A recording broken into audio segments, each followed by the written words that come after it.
തെളിച്ചമേകാൻ പൊൻപുലർക്കാലം വെളിച്ചമാകുമ്പോ നുറുങ്ങുവെട്ടം പക്ഷിപരാഗം തെളിച്ചു കാട്ടുമ്പോ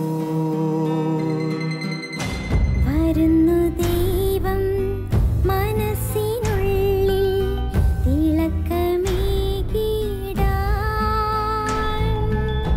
തരുന്നു ധ്യാന പ്രകാശമാർക്കും വിളക്ക് വയ്ക്കുമ്പോൾ നുറുങ്ങുവെട്ടം ഇറങ്ങിടട്ടെ ഹൃദന്തമെല്ലാം യുഗപ്രകാശത്താൽ മറഞ്ഞിടട്ടെ മനാന്ധകാരം യുഗപ്രസാദത്താൽ നുറുങ്ങുവെട്ടം.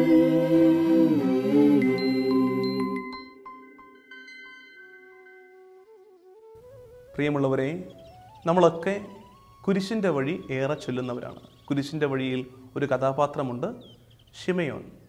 ഈശോയുടെ കുരിശെടുത്ത് സഹായിച്ചയാൾ. ആൾക്കൊരു വിശേഷണമുണ്ട്. അലക്സാണ്ടറിൻ്റെയും റൂഫസിൻ്റെയും പിതാവായ ഖവറീൻകാരൻ ശിമയോൻ. ആരോടെങ്കിലും എൻ്റെ പേര് പറഞ്ഞ് എൻ്റെ അപ്പനെ പരിചയപ്പെടുത്തണമെങ്കിൽ കേൾക്കുന്നയാൾ ആദ്യം ആരെ അറിയണം? എന്നെ അറിയണം. ജിസൺ അച്ഛൻ്റെ അപ്പനാണിതെന്ന് പറയുമ്പോൾ എന്നെ അറിയുന്നവർക്കേ അത് മനസ്സിലാകൂ. അതുപോലെ അലക്സാണ്ടറിൻ്റെയും റൂഫസിൻ്റെയും പിതാവായ ശിമയോൻ എന്ന് പറയുമ്പോൾ കേൾക്കുന്നവർ ആരെ അറിഞ്ഞിരിക്കണം? അലക്സാണ്ടറിനെയും റൂഫസിനെയും അറിഞ്ഞിരിക്കണം. ആരാണ് അലക്സാണ്ടറും റൂഫസും?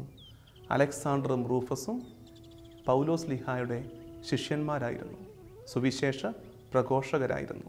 എന്താണ് ഇതിൻ്റെ അർത്ഥം? അപ്പൻ ഈശോയുടെ കുരിശെടുത്താൽ മക്കൾ വെറെങ്ങും പോകില്ല.